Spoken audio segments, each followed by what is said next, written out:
Macam mana kita nak berdepan dengan orang yang suka play victim?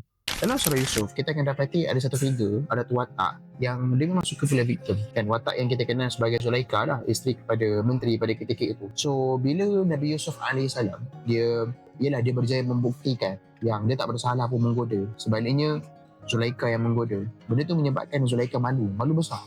Dan akhirnya Zulaikha dia terfikir macam mana aku nak nak bersihkan balik nama aku. Akhirnya dia kumpulkan seluruh wanita Mesir dalam satu jamuan, dan dalam jamuan tu dia bagi makan, lepas tu dia bagi buah dengan pisau.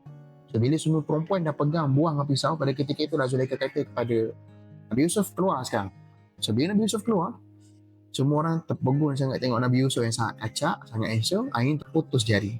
So pada ketika itulah Zulaikha kata, nak cerita pada victim ni, dia salah. Tapi kena nak kata dia mangsa lah. Dia kata, itulah aku bagi tahu korang tu, aku bukan saya saja, aku mengatakan aku ni mangsa. Kalau Nabi Yusuf tak ada, kalau laki ni tak ada, aku mesti tak akan buat benda yang terkutuk tu. Tapi sebab laki ni ada, aku akhirnya tergelincir buat benda yang tak sepatutnya aku buat lah. So dia play victim.